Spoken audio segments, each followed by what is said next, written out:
Chapter 4: Safeguarding Humanity at a Time of Transformation. Truth, Work, Freedom. Truth, Work, Freedom. Having outlined the context in which the challenge of technological transformation is situated, especially those linked to AI and to transhumanist and posthumanist currents, we cannot remain at the level of general analysis alone. When languages and tools change, so do everyday actions and social relationships. For this reason, we must focus on certain areas in which these transformations have particularly concrete and at times tragic consequences. In light of the principles of the Church's social doctrine, the digital transformation invites us to rediscover truth as a common good, to protect the dignity of work, and to safeguard freedom against all forms of dependence and commercialization. Truth as a common good, truth and democracy. The use of digital platforms and AI systems is driving profound changes in public and political communication. Tools that could foster dialogue and participation are often used to construct distorted narratives and blur the boundaries between truth and falsehood, mixing facts with opinions. Disinformation did not begin with AI, yet today it finds a powerful amplifier in AI. The ability to manipulate content, images, and videos exposes people to biased or misleading perspectives. This problem has both cultural and moral dimensions, since the quality of public communication depends directly on social trust and, in turn, shapes it. At the same time, truthful information does not arise from centralized or automated control. In public discourse, the truth of facts has a rational dimension, as it requires verification, cross-checking of sources, and responsible argumentation. Moreover, it is deeply relational, built through bonds of trust and shared practices, as well as an honest exchange with others and with the world. Only the shared pursuit of the veracity of facts, perceived as a common good, can provide a solid foundation for just communication. Those who command powerful technological and economic resources, along with substantial human capital for intervention, possess significant capabilities for influencing cultural change. Ultimately, they can influence a significant number of people concerning the truth about humanity, the world, the meaning of existence, the family, and even God. This is pure power detached from truth, which subtly or overtly imposes what it wishes others to accept as true. At its root lies a deeper and often unrecognized sickness, the fact that modern man is wrongly convinced that he is the sole author of himself, his life, and society. This is a presumption that follows from being selfishly closed in upon himself. Consequently, people believe that they can construct reality and that whatever best suits their claims corresponds to what is true. St. John Paul II reflected on the consequences of this crisis of truth, going so far as to state that once the idea of a universal truth about the good, knowable by human reason, is lost, inevitably the notion of conscience also changes. In such a context, universally valid truths which precede us and which conscience must accept are no longer recognized. This led Pope Francis to ask with realism, what is law without the conviction, born of age-old reflection and great wisdom, that each human being is sacred and inviolable? To which he concluded, if society is to have a future, it must respect the truth of our human dignity and submit to that truth. Murder is not wrong simply because it is socially unacceptable and punished by law, but because of a deeper conviction. This is a non-negotiable truth attained by the use of reason and accepted in conscience. A society is noble and decent, not least for its support of the pursuit of truth and its adherence to the most basic of truths. The search for truth is an essential element of democracy, which is itself a means of contributing to the common good. When questions about what is true lose their appeal, and a pragmatism takes hold that is content with what appears useful or effective, then democratic life is weakened. After all, democracy does not consist of rules and procedures alone, but above all of a solid concordance with the facts and a genuine commitment to the good of individuals and society as a whole. Indifference to the truth leads, slowly but surely, to a descent into totalitarianism. As the philosopher Hannah Arendt wrote, the ideal subjects of such regimes are not so much those who are ideologically convinced, but rather people for whom the distinction between fact and fiction, i.e., the reality of experience, and the distinction between true and false, i.e., the standards of thought, no longer exist. Communication and the collective imagination. In view of this, it is important to recall that communication is not only the transmission of information, but it is also the creation of a culture. The content that circulates within digital environments shapes how people perceive the world and introduces into the collective consciousness images and narratives that direct our desires and influence our daily choices. This is not a parallel or purely virtual world, since what originates online now becomes a part of people's lives, especially of the youngest. For this reason, those who control digital platforms and means of communication have a considerable ability to affect the collective imagination and to present a particular vision of reality as desirable. Such power should be constantly guided by the pursuit of truth and respect for human dignity, so that the culture fostered on the internet does not become an instrument of excessive distraction, homogenization, or dominance, but rather a setting in which inner freedom and critical thought can mature. Toward an ecology of communication. Our first task is neither to demonize nor idolize technological tools, but to utilize them on the basis of a fundamental principle, namely that truth is a common good and not the property of those with power or influence. We must therefore promote an ecology of communication. On the level of public policy, this entails establishing norms so that the decision-making behind content selection and its development becomes more transparent and protects personal data. Regarding social and cultural aspects, this requires a strengthening of intermediary organizations, serious journalism and forums for debate, where reasoned argumentation and verification carry greater weight than immediate reaction. For families and schools, there is a growing need for new educational awareness and for formation concerning the proper and critical use of digital tools, AI, and online commercial and financial platforms.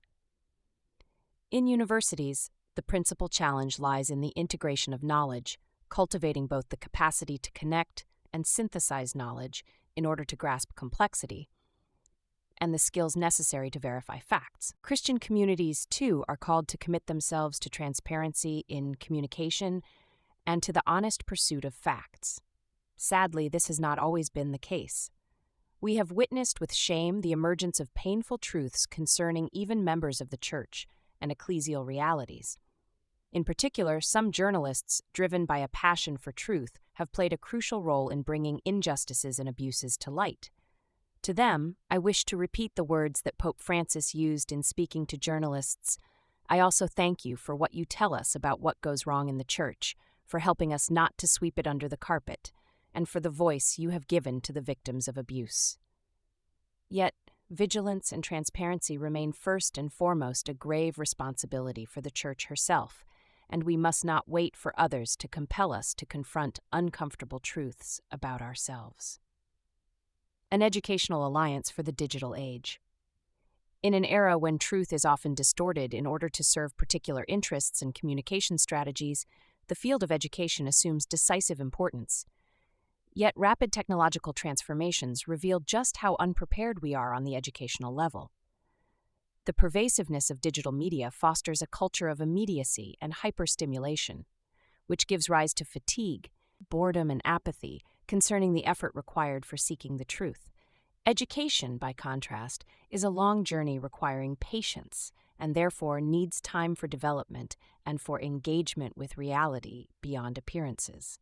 This is a fundamental issue because every technology shapes those who use it. Educating people about the use of AI, then, involves teaching them to decide when and for what purpose it ought not to be used. The speed and ease with which answers or summaries can be obtained risk extinguishing the desire to ask questions, which is a process that bears fruit only over time. As Plato wrote, the deepest and most important things are learned only after much time and effort, by engaging in discussion with others, striking upon ideas and experiences together like flint until the spark of understanding is kindled within us. We must learn, then, how to exercise restraint in the use of AI and to protect our young people from the promise of the perfect machine, from that subtle temptation which renders human thought seemingly superfluous precisely when it is most needed. In recent years, psychological and psychiatric literature has documented with growing insistence how early and unsupervised exposure to digital devices and social media can negatively impact sleep, attention span, control of emotions and relationships, especially during the most vulnerable stages of life, at times with tragic consequences. This is further aggravated by easy access to violent or degrading content that offends sensibility, to pornographic and hypersexualized material, to messages that trivialize the body and emotions, and to proposals that normalize risky behavior. Online phenomena such as grooming, blackmail, and the sexual exploitation of minors are not uncommon, and are made more insidious by the use of fake profiles, algorithms that facilitate dangerous contact, and AI tools capable of manipulating images and videos. Having a personal mobile device at too early an age and using it without adult supervision can exacerbate young people's vulnerabilities, foster addiction, and expose them to isolation, bullying, and cyberbullying, as well as to pressures to share intimate images or sensitive information. It is difficult for parents by themselves to resist the influence of business models that monetize attention and time. Therefore, it is essential to form an alliance among policymakers, educational institutions, and families that is capable of concretely supporting adults in this task. Far-sighted public policies are needed to oppose the immediate interests of platforms concentrated in a few hands when they conflict with the well-being of minors. In this regard, interventions by legislators are appropriate for setting age limits, holding service providers accountable rather than shifting the whole burden of control onto families, and for providing specific protections against all forms of online sexual exploitation and violence. Thus, can children and adolescents who are entrusted to our care be genuinely protected as a precious treasure. At the same time, it is also necessary to teach children, adolescents, and young people how to recognize manipulation, defend their dignity, and respect that of others in digital environments. The central role of schools. School is the place where new generations can learn to seek and love the truth, to reflect on the meaning of life, and to recognize the dignity of every person. For this reason, many parents who want their children to grow in the capacity to form relationships, develop critical thinking skills, and embrace solid values, place great expectations on schools as valuable partners in their children's education. Yet parents have the primary and inalienable right to choose the kind of education and formation for their children in a manner consistent with their moral, cultural, and religious convictions. Today, the world of education faces a number of urgent challenges. The first challenge is socio-political. Both within individual nations and across different regions of the world, significant inequalities persist concerning access to basic education and higher studies. In many nations, governments have not yet invested the necessary resources for guaranteeing a quality education for all, whether by adequately supporting the public school system or by assisting private institutions that offer this essential service. When a substantial portion of education, at various levels, is entrusted to private institutions, access to schooling may become overly dependent on families' financial means, especially in the absence of adequate public support. In the face of this risk, it is nevertheless important to acknowledge and encourage the contribution of the many private Catholic educational institutions which ensure inclusive access for children and young people of every background, even when families' economic circumstances would not otherwise allow it.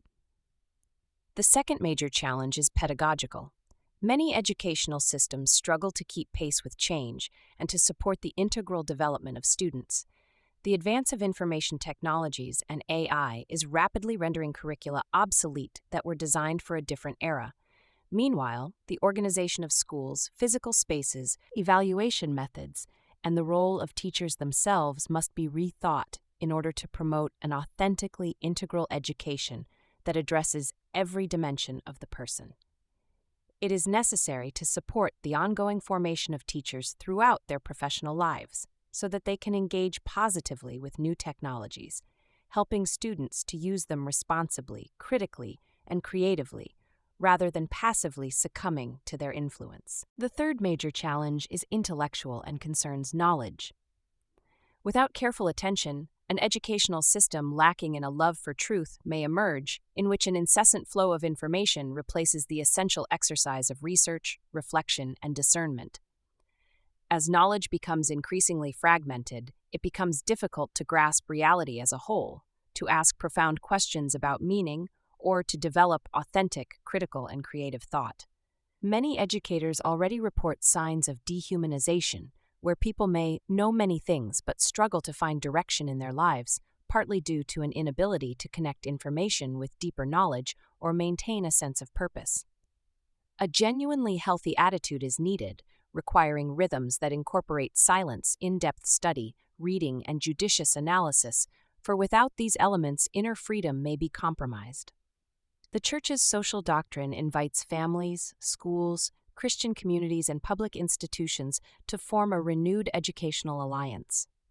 This takes shape when fundamental principles are translated into educational goals, including teaching students a sense of moderation and limits, recognition of the rights of others and of future generations, to enjoy the goods that are either provided for us or made available by human ingenuity, freedom and responsibility, and a sense of transcendence and the common good.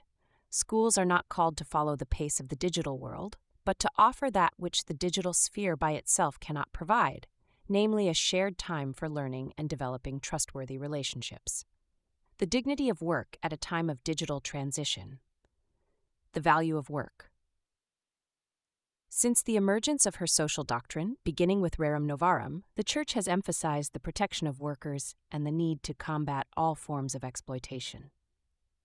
Above all, however, the Magisterium has recognized in work the essential key to understanding the entire social question, since it is through their work that individuals develop many dimensions of their existence. In view of this, we can understand the great intuition of Saint Benedict of Nursia, who united prayer and work, showing daily activity to be a part of the human response to God's call. Created in the image of the Creator, our own work in some way continues His, for thereby we contribute to the progress of society and the common good, put to good use the capabilities we have received, improve and beautify the world, support our families, engage in cooperative relationships, and through listening and dialogue, learn to build together something that no one could achieve alone. For these reasons, work is not simply an instrument. It expresses and enhances the dignity of our lives. It is a requirement of the human condition, a normal path toward maturity, development, and personal fulfillment. In this regard, financial assistance to the poor may at times be necessary in emergencies, but it cannot become the sole response, since the goal is to enable each person to live with dignity through his or her own work. Today, the convergence of automation, robotics, and AI is rapidly transforming the very structure of work. It is said that this will bring great improvements for everyone. In reality, however, the new ways of working are not necessarily better. For while AI promises to boost productivity by taking over mundane tasks, it frequently forces workers to adapt to the speed and demands of machines, rather than machines being designed to support those who work. As a result, contrary to the advertised benefits of AI, current approaches to technology can paradoxically de-skill workers, subject them to automated surveillance, and relegate them to rigid and repetitive tasks. The need to keep up with the pace of technology can erode workers' sense of agency and stifle the innovative abilities they are expected to bring to their work. Precisely in order to avoid this drift, it is necessary to design systems that are centered on the human person and not solely on performance. The problem of unemployment. St. John Paul II recognized that unemployment is a grave evil. Indeed, when it reaches massive proportions, it becomes a true social calamity that especially requires the state to exercise responsibility. Today, amid the Fourth Industrial Revolution, this concern is even more acute, as innovation is often pursued solely for reducing costs and increasing profits. In some contexts, there is a legitimate fear of a significant and rapid contraction in available jobs that would create a chain reaction deeply impacting families, young people, and local economies. In many sectors, this can already be seen in new forms of job insecurity and inequality, characterized by outsized remuneration for a highly specialized minority alongside declining wages for a large portion of the workforce.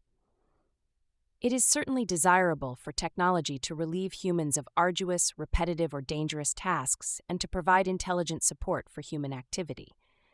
Yet, the protection of employment opportunities and the irreplaceable role of the individual must remain the general rule. The pursuit of greater profits cannot justify choices that systematically sacrifice jobs, because the human person is an end, not a means, and the economic order must remain subordinate to human dignity and the common good. At the same time, we must acknowledge that every real transition involves discontinuities, for it is uneven, fragmented, and sometimes conflictual.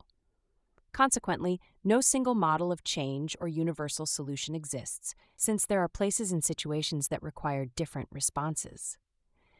Given the inequality that characterizes our world, the spread of AI and computational systems produces varied effects in different places. Wealthy societies automate rapidly and chaotically, reducing the need for a workforce and creating room for unemployment and institutional friction. Vast regions of the world, by contrast, remain trapped in hybrid economies, where underpaid human labor and partial technologies coexist without achieving genuine transformation. These areas become places of precarious labor and hotbeds of instability and forced migration. Therefore, solutions must be sought at national and local levels through the involvement of intermediary communities. We need adaptive tools, including well-structured models, local initiatives, progressive redistribution, and new rights of access to essential goods. While not pursuing an abstract harmony, we must build concrete forms of human coexistence at this time of transformation. Work remains a fundamental dimension of the human experience, for not only is it a means of sustenance, but it is also a context for expression, relationships, and contributing to the community. Therefore, the problems related to work extend beyond the income necessary for family survival. A society that guarantees employment to only a small fraction of the population, despite having a high level of technical development, risks exposing many to forced inactivity, a lack of responsibility, and the absence of daily tasks and stimuli, resulting in human and cultural impoverishment. This creates a paradox of material progress and anthropological regression that undermines the foundations of a just and stable social peace. For this reason, the Church's social doctrine insists that access to work for all must be a high priority for public policies and economic processes, serving as a criterion for evaluating the human quality of any development model. Moreover, in those parts of the world where work tends to diminish or change radically due to technological and organizational processes outside of democratic control, we must rethink the nature of work and its connection to citizenship, ensuring that unemployment does not jeopardize social participation. In light of this conviction, we can better appreciate the history of the Church's social doctrine after Rerum Novarum. The initiatives which emerge from that tradition, including associations, trade unions, cooperatives, and welfare organizations, have contributed decisively to improving labor legislation, protecting the most vulnerable, and promoting more humane conditions. Today, however, these instruments are no longer sufficient by themselves in the face of the transformations driven by AI, the new organization of markets, and the competitiveness that is rarely concerned with social sustainability. New collaborative efforts are needed among political leaders, labor organizations, the business world, and the scientific community in order to develop rapidly adequate shared regulations and protections, including at the international level. Labor unions, which the Church has consistently supported, are called upon to be open to new types of employment and the corresponding needs of workers in order to represent and defend them. In this context, without bold decisions, the prospect of greater poverty and inequality looms large, which would leave many individuals marginalized, stranded, and surrounded by the machines and automated systems that have replaced them. At this time of transition, it is not enough to react only when jobs disappear. We must oversee the transformation in advance. One viable path is, first of all, to establish social criteria for innovation. Here, every introduction of automation and AI should be accompanied by verifiable measures to protect the employment, retraining, and participation of workers. In this way, technology will be oriented toward freeing up human time and capabilities rather than producing exclusion. Second, we need proactive policies that make continuous training and professional transitions accessible to all, ensuring that the cost of adaptation does not fall solely on individuals. Finally, there needs to be a corporate commitment to include quality and dignity of work among its indicators of success. When these conditions are present, innovation can serve as an ally of safer, more creative, and dignified work. Without them, innovation tends to become an accelerator of injustice. An economy that values dignity, the labor market is one area in which the risks associated with new technologies more clearly emerge. It is thus necessary to remember that economic freedom is not absolute. It must always be measured against the common good and the dignity of every person. Entrepreneurial initiative can indeed be a true vocation, generating wealth and improving lives, rather than a variable that is dependent only on profit. This is possible when it recognizes that the creation of dignified, valuable jobs are an essential part of its proper service to society. With prophetic spirit, Pope Francis warned against an economic freedom proclaimed in words alone, while actual conditions prevent many from benefiting from it. Economic models that exalt efficiency and individual success often view investment in disadvantaged people or in those with slower development paths as useless or inconvenient, as if their futures depended solely on their ability to keep pace with the winners. In reality, a just society requires a vigilant state and civil institutions that are capable of overcoming the singular mentality of efficiency and of ensuring that resources, creative solutions, and regulations favor the most vulnerable. Instead of waiting for the benefits of growth to reach the poor, eventually, decisions need to be taken to ensure that growth becomes inclusive from the outset. The experience of recent decades shows that in economic and financial crises, it is always the poor who pay the highest price, while the theories that promise automatic general prosperity often prove to be illusory. It is important to move beyond the current metrics of development, which for more than 80 years have been tied to the concept of gross domestic product, GDP, since these metrics almost systematically neglect aspects essential to the overall well-being of people and the environment. The development of parameters and metrics complementary to GDP is crucial for improving the databases used for conducting analyses, political and economic decision-making, and establishing regional, national, and international priorities. The introduction of new parameters will allow for a comprehensive and timely assessment of how legislative and regulatory decisions impact the dignity of work, shared prosperity, inequality reduction, and environmental protection. It will also affect the concept of development, educational processes, mindsets, and public opinion, as well as peace, which is only authentic when based on justice. In recent years, finance has increased in importance and has undergone significant innovation, driven partly by the introduction of cryptocurrencies.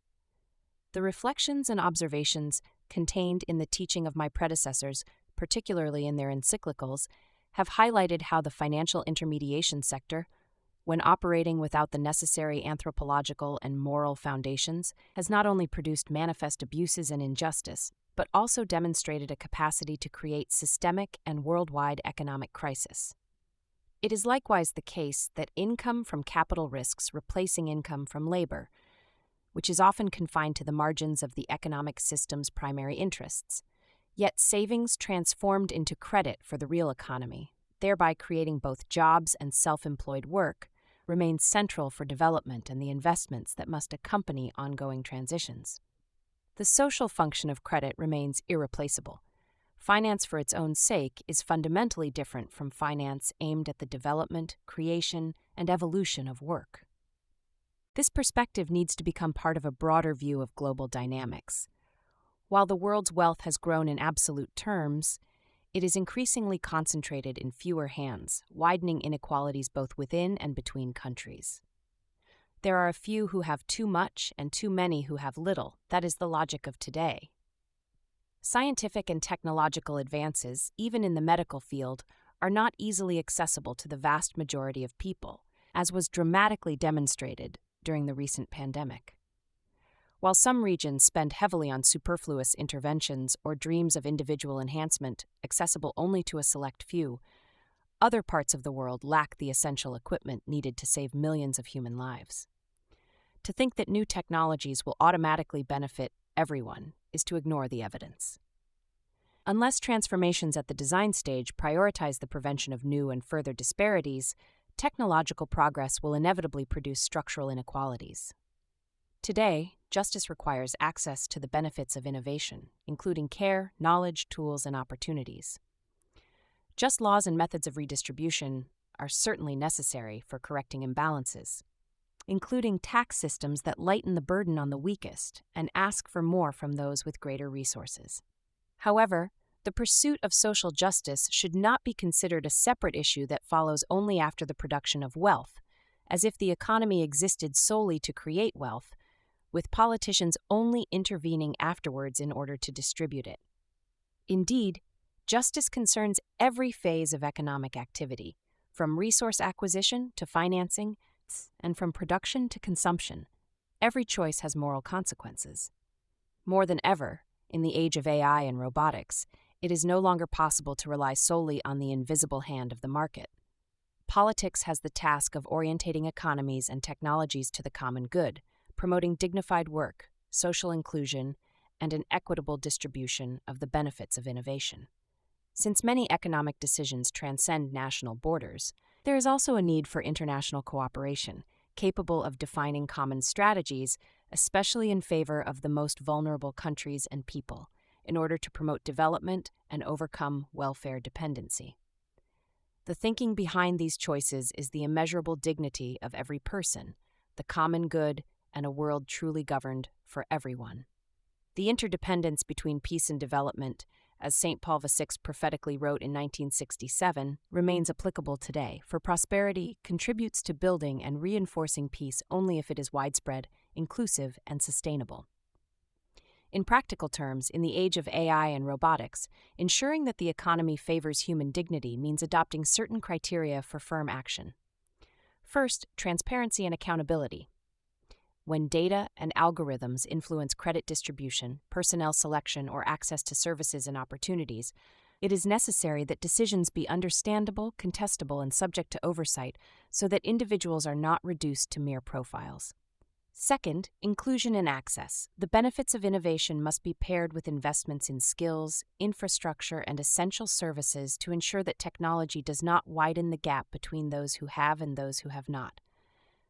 Finally, measures to ensure equity, taxation, social protection, and industrial policies must correct the imbalances created by the concentration of wealth and power.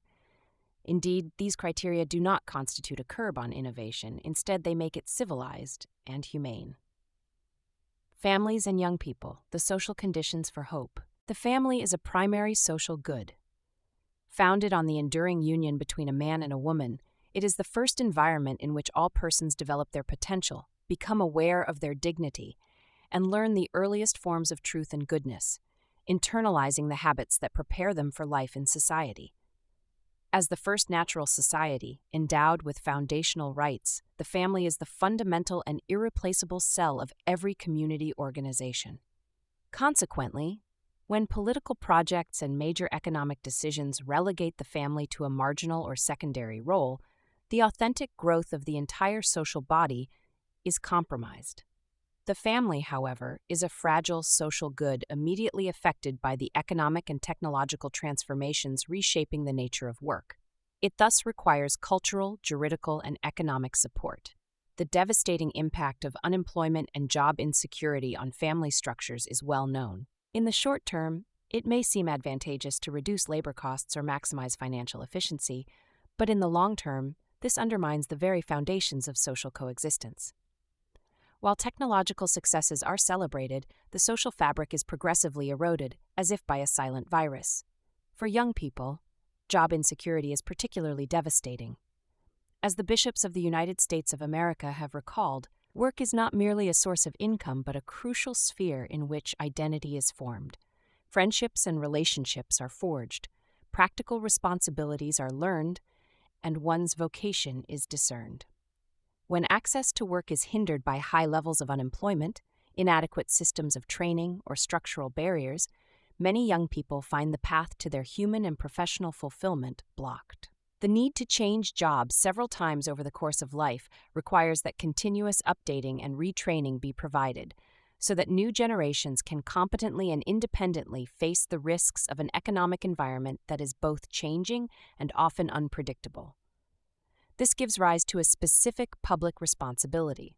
The state has the duty to support business activity by fostering conditions favorable to employment, promoting work where it is lacking, and defending it in times of crisis, since it is a primary good for families and for society.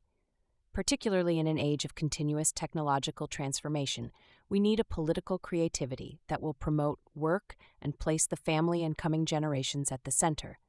Otherwise, our economic progress will translate into new forms of insecurity and exclusion. Supporting families and young people in this transition requires choices that make stability feasible. As has been noted above, labor policies need to promote continuity and the quality of employment, countering insecurity as a normal condition of life, and encouraging realistic paths for entry into the workforce and for professional growth. Second, measures are needed to ensure a healthy way of living, for without a proper balance between work, leisure, and rest, families are weakened, and young people struggle to develop a sense of responsibility.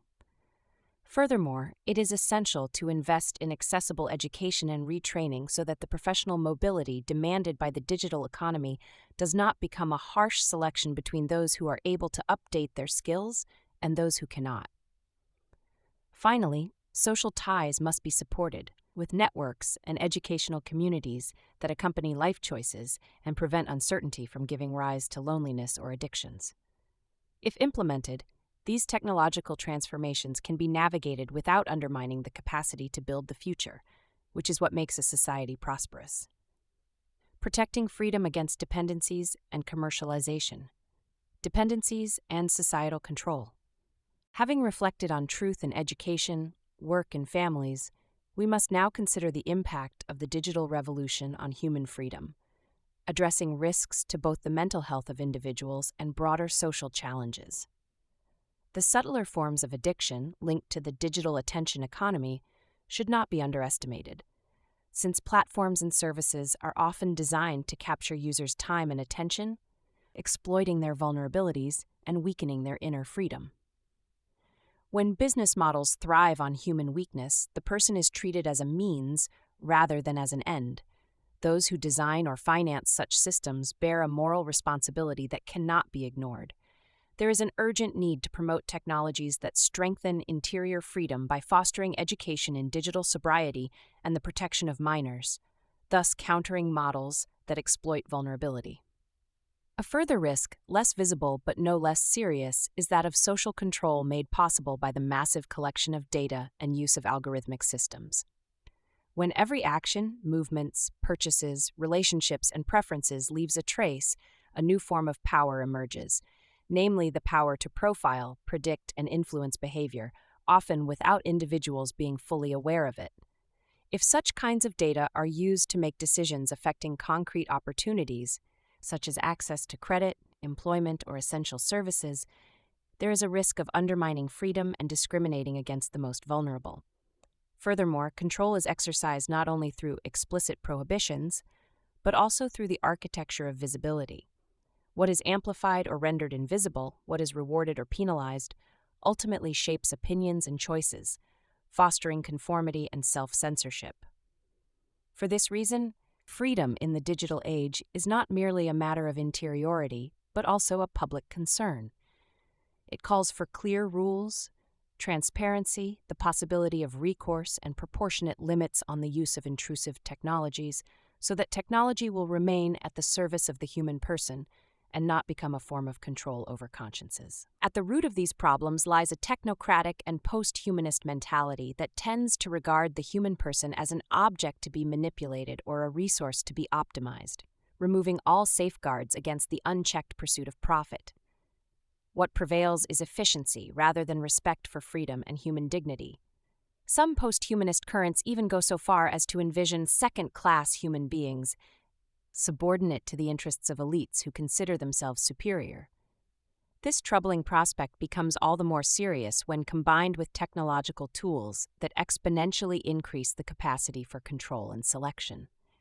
Even certain forms of structural indebtedness, which keep entire peoples in conditions of dependence, reflect the same mentality in new forms that tolerates relationships of subordination akin to slavery. Breaking the chains of new forms of slavery? This distorted view of the human person is reflected today in various forms of servitude directly linked to the digital economy. Nothing in the world of AI is immaterial or magical. Every seemingly immediate and flawless response is the result of a long chain of mediation, involving vast networks of natural resources, energy infrastructure, and above all, people. A significant part of the digital economy's functioning relies on the silent work of millions of people engaged in essential yet largely unseen activities, such as data labeling, model training, and content moderation, often involving disturbing material. In many cases, these workers are young people, predominantly women, working under demanding conditions for minimal wages. Added to this invisible labor is the even harsher work of extracting the resources required for the production of the devices and microprocessors on which AI depends. In some regions of the world, children and adolescents work in dangerous conditions, crushing the materials from which rare earth elements are extracted. The bodies of these people are scarred, injured, and worn down so that computational flow may continue uninterruptedly. Furthermore, criminal networks use online platforms, messaging systems, anonymous payment methods, and profiling techniques in order to recruit, control, and transport victims of trafficking, very often minors, reducing men and women to data to be tracked and packages to be moved around within the same digital circuits that support much of the global economy. This reality deeply challenges the moral conscience of our time. It is not enough to invoke efficiency, nor to celebrate the benefits of innovation, if they are built on a chain of exploitation that remains deliberately hidden. If technology promises emancipation, yet produces new forms of global subordination, it stands in contradiction to the fundamental principle of human dignity. The fight against new forms of slavery is a decisive test for the ethical discernment of AI and digital transformation. In continuity with the tradition inaugurated by Leo XIII, the Church renews her firm condemnation of all forms of slavery, trafficking, and the commodification of persons. She likewise highlights the urgent need for reflection and action that keep the inalienable dignity of every human being and the common good as both the focus and goal of society, as well as the guiding criteria for every personal, social, and political choice. Without this ethical and humanizing reflection, the growing power of digital systems could lead us toward new atrocities that are no less shameful than those of the past that we now deplore, while we continue to present ourselves as advanced and civilized societies. Human trafficking must be recognized as a contemporary form of slavery and a grave violation of human dignity.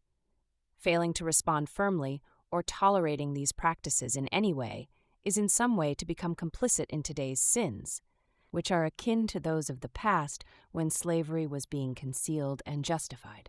In the development of her doctrine, the Church has gradually come to a deeper awareness of the gravity of these issues. It is true that past events cannot be judged anachronistically, as though the moral criteria that matured over time had always been available. Yet neither can we deny or diminish the delay with which both society and the Church came to denounce the scourge of slavery. In antiquity and the Middle Ages, many individuals and even ecclesiastical institutions had slaves. Already, in the early modern period, the Apostolic See of Rome, responding to requests from sovereigns, intervened several times in order to regulate and legitimize forms of subjugation, and in certain cases, the enslavement of infidels. It was only in the 19th century that a formal, absolute, and universal condemnation of slavery was clearly articulated, notably under Pope Leo XIII. This development offers a clear example of the Church's growth in understanding the perennial truths of revelation that she safeguards. Although there was not always consistency in practice, given that slavery was long tolerated before being unequivocally condemned, there has been a continuous affirmation throughout history of the dignity of every human being, created in the image of God, even if it took 18 centuries for its full incompatibility with slavery to be explicitly recognized. This constitutes a wound in Christian memory, one from which we cannot consider ourselves detached.